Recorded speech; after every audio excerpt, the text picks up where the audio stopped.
Hello everyone, welcome back to this channel. Students, in previous class हम लोग class 11 का एकदम बिगिनिंग पोर्शन में the meaning of the accounting इस class के साथ शुरुआत करी थी। वहां पे हम लोग जाने थे कि actually what is the exact meaning and definitions of the accountancy.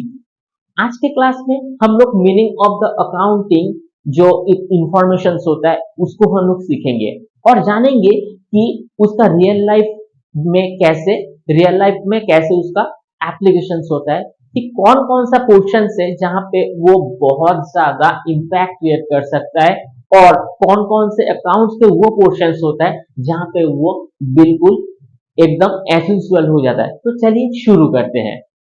तो स्टूडेंट्स, अकाउंटिंग इंफॉर्मेशंस का मीनिंग क्या होता है? Accounting informations is the statements which provide informations about the effect of the transactions and other events on an accounting and account entity. It is using for predicting, comparing, earning potentials of the business enterprise and helping the decision making.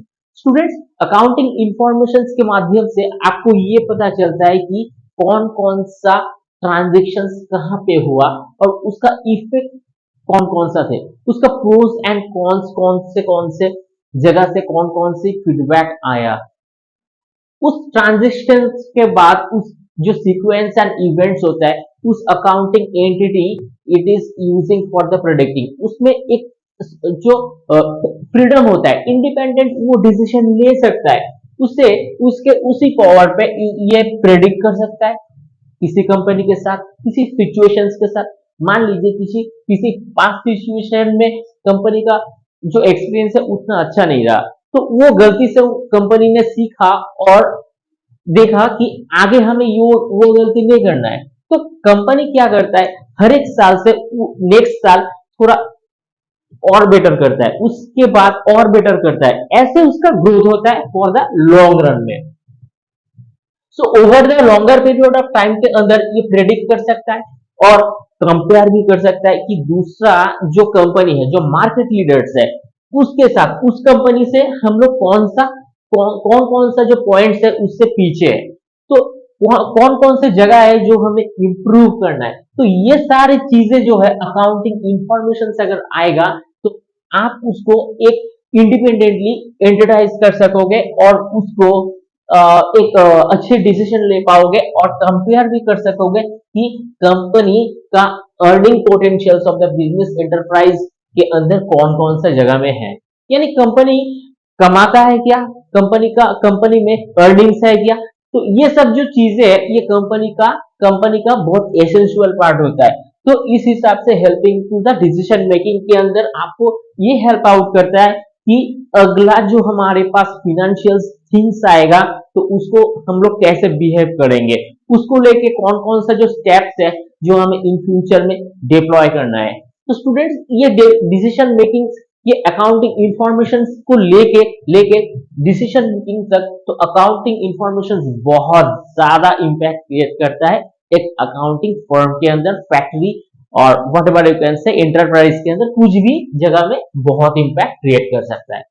कुछ यहाँ पर types of accounting information है जो हम लोग देखेंगे। तो इसका टाइप में फर्स्ट आता है बैलेंस शीट। तो स्टूडेंट्स, यहाँ पे जो बैलेंस शीट है ये बहुत ज्यादा इंपॉर्टेंट है। बैलेंस शीट के अंदर हमें ये देखने को मिलता है कि कंपनी का जो एंड ऑफ द सेशंस के अंदर कौन कौन से यहाँ पे थिंग्स होता है। स्टूडेंट्स, बैलेंस शीट कोई अकाउंट नहीं होता है, ये एक स्टेटमेंट्स होता है जो पूरा ईयर या सेशंस का कंप्लीट होने के बाद हम लोग बैलेंस शीट के अंदर उस स्टेटमेंट को देखते हैं जो ईयर एंडिंग के अंदर होता है। तो बैलेंस शीट के अंदर कौन कौन सी चीजें होता है, asset, liabilities, capital, loan, debtors and creditors.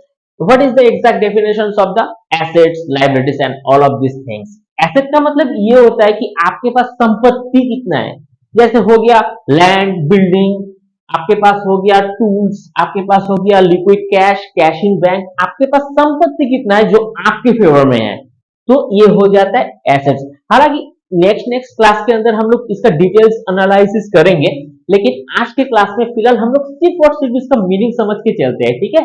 Next, liabilities. Liabilities का मतलब ये होता है कि आपको पे करना है, you have to pay for that, you have to pay back for that this transactions. तो ये आपको देना होता है। जैसे कंपनी कंपनी के पास कंपनी का इन्वेस्टर आपके ऊपर डिपेंड करके पैसा आपके पास निवेश किया, आपके ऊपर इन्वेस्ट किया, तो वो पैसा आपको सूद समेत यानी प्रॉफिट के साथ विद प्रॉफिट के साथ लौटाना है।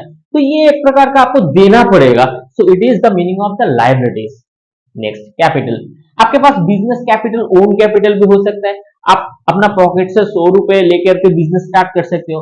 अगर बिजनेस एक्सपैंड करना है तो 100 रुपए और चाहिए, आपके पास है नहीं।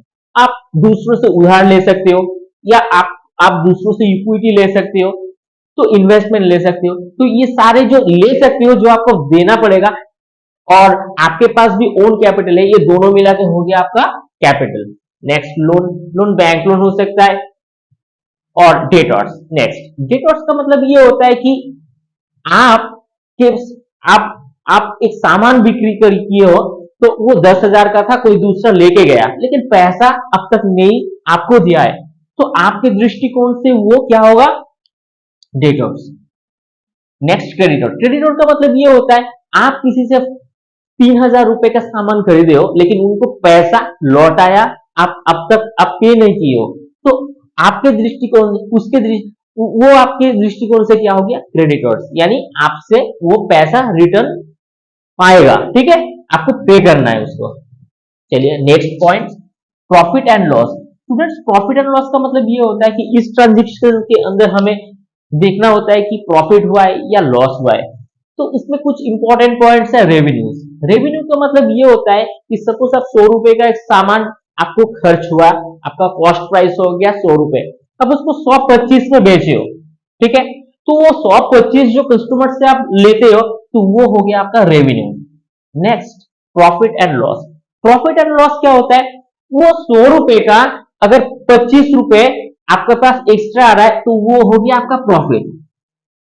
ठीक है, और लॉस तो लॉस होता है, यानी 100 रुपए से नीचे आप अगर बेचते हो 90 रुपीज में, तो 10 रुपए ऑब्वियसली लॉस होगा। Next, expenses. एक्सपेंसेस का मतलब आप खर्च कितना कर रहे हो, ये प्रॉफिट एंड लॉस में शो करना होता है। Next, fund flow statements. आपके पास फंड कहां कहां से आया, ये जो पैसा है कौन कौन सा सोर्सेस है जहां से आपको फंड मिला। जैसे sources of the applications of the fund, equity जो है आपको इक्विटी होल्डर्स है, वो उन्होंने आपको पैसा दिया। ठीक है, आपके पास बैंक फंड भी हो सकता है, आपके पास कॉन्टिजेंसी रिजर्व भी हो सकता है, वो फंड भी हो सकता है, आपके पास emergency creation of the fund हो सकता है। ये सारी चीजें जो है ये फंड फ्लो स्टेटमेंट्स के अंदर आया। अच्छा, change of the liquid fund. आपके पास लिक्विड फंड, आपके पास लिक्विड कैश फ्लो कितना होता है, ये होता है लिक्विड फंड। हमारे पास फंड बहुत तरीके से होता है, बहुत तरीके का होता है, लेकिन लिक्विड फंड जो है ना, ये लिक्विड फंड मतलब लिक्विड फॉर्म में आप जब चाहो विद इन 24 आवर्स के अंदर निकाल सकते हो, ये हो गया लिक्विड फंड। ठीक है, next, cash flow statements. Cash flow statements के अंदर आपके पास सारे जो कैश है, इन एंड आउटफ्लो, मतलब आपके पास इनफ्लो मतलब आएगा, आउटफ्लो चला भी जाएगा, तो ये इन एंड आउटफ्लो का हर एक स्टेटमेंट जो है कैश फ्लो स्टेटमेंट्स के अंदर आता है। इसमें ये शो करता है कि एंटरप्राइज का कैश इन एंड आउटफ्लो जो है, आपके पास पैसा, आप किसी से सामान खरीदोगे तो आपको पे करना पड़ेगा, आप किसी को सामान बेचोगे तब कैश इनफ्लो होगा, मतलब बेचने से आपको पैसा मिलेगा। तो ये मोटा मोटा हम लोग मान के चलते हैं कि कैश इन एंड आउटफ्लो के कॉन्टेक्स्ट के अंदर जो सीक्वेंस एंड इवेंट्स होता है, तो इसमें कैश फ्लो स्टेटमेंट्स के अंदर ही ये सब हम लोग क्या करते हैं, एन्यूमरेट करते हैं। तो ड्यूरिंग द अकाउंटिंग पीरियड के अंदर ये कैश फ्लो स्टेटमेंट्स होता है। तो स्टूडेंट्स, हम लोग अभी इसका एडवांटेजेस को जानेंगे। स्टूडेंट्स, ये जो हमारे पास अकाउंटिंग इंफॉर्मेशन है ना, ये बहुत काम का होता है, इसमें से बहुत ज्यादा एडवांटेज भी हमें मिलता है। To provide information to making economic decision. Students, economic decision ना ये बहुत ज्यादा इंपैक्टफुल होता है। किसी भी एक अच्छा बड़ा जो कंपनी है जिसको हम लोग अच्छे से जानते हैं, उसका रेप्यूटेशन के अंदर, उस रेप्यूटेशन के पीछे बहुत बड़ा इंफॉर्मेशन होता है कि अकाउंटिंग इंफॉर्मेशन उनका राइट है, उनका हर एक चीज एविडेंट है, हर एक चीज में क्लैरिटी है, तो उस क्लैरिटी को लेके इनको ये जो provide information for making decisions जो होता है उसमें बहुत ज्यादा फर्स्ट एंड फ्यूरियसली वो ले सकते हैं, उसमें उनको कोई कंफ्यूजन नहीं होता है, कोई डाउट्स नहीं रहता है, क्योंकि उनका क्लैरिटी इतना ज्यादा होता है कि ये उनका एडवांटेज बन जाता है। ठीक है, तो डिसीजन मेकिंग भी वो बिल्कुल इजीली ले सकता है। Next, to provide information for predicting, comparing to potentials of the cash flow of the cash flow uncertainty।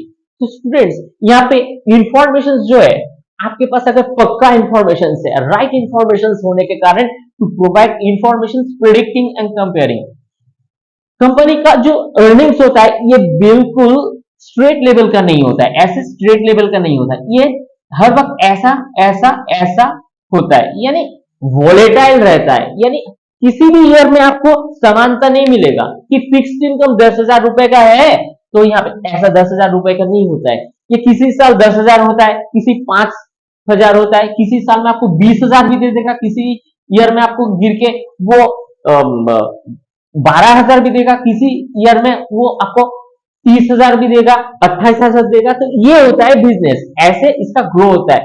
तो इंफॉर्मेशन अगर सही होगा तो आप प्रिडिक्ट कर पाओगे।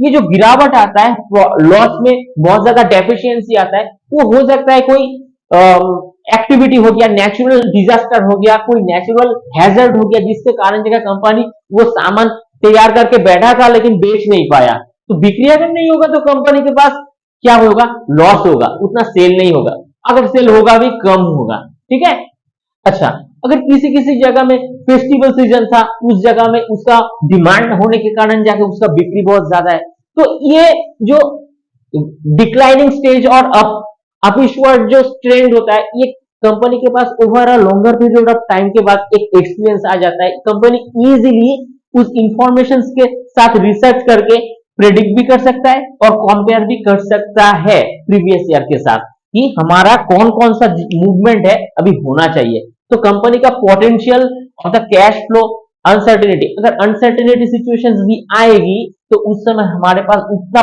पोटेंशियल जरूर होगा, हम लोग पहले से प्रेडिक्ट कर सकते हैं और सिचुएशंस को हैंडल भी कर सकते हैं। ठीक है, next, it is supply information to take judgment the management ability and enterprise the resources. देखिए स्टूडेंट्स, एक कंपनी को बहुत ज्यादा स्ट्रॉन्ग कौन बनाता है, स्ट्रॉन्ग बनाता है अकाउंटिंग इंफॉर्मेशन।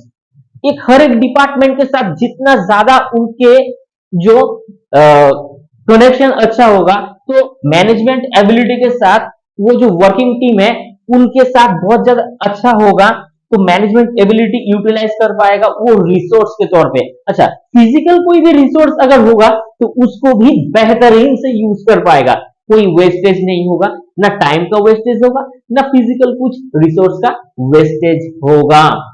तो हर एक डिपार्टमेंट में क्या होना चाहिए, एक क्लैरिटी होना चाहिए, अच्छा तालमेल होना चाहिए। हमारा जो लास्ट पॉइंट है, ये provide information for the predicting the enterprise earning power.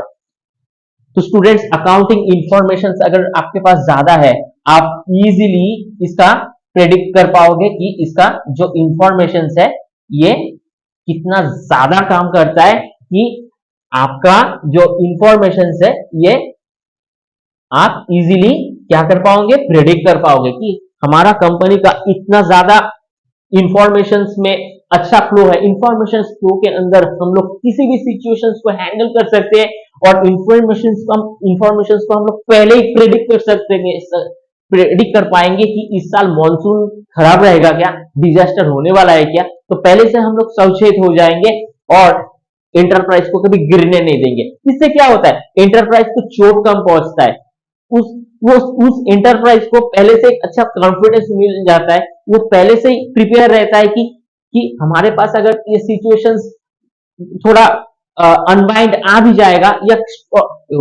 जो जो स्ट्रॉन्ग सिचुएशंस भी आ जाएगा, नेगेटिव सिचुएशंस भी आ जाएगा, हम लोग इजीली उसको क्या कर देंगे, टैकल कर देंगे और सिचुएशंस को संभाल लेंगे। तो स्टूडेंट्स, इतना सा जो इंफॉर्मेशन है हमें करना था और आप इसका स्क्रीनशॉट ले लो। चलिए स्टूडेंट्स, हम लोग इसमें बहुत ज्यादा कुछ कुछ पॉइंट्स है, इसको हम लोग सीखे। वीडियो अगर अच्छा लगता है तो आप इसको जरूर लाइक शेयर सब्सक्राइब कर देना और किसी भी जगह में डाउट्स हो तो जरूर आप कमेंट बॉक्स में लिखना। मिलते हैं किसी नेक्स्ट क्लास में, तब तक के लिए थैंक यू।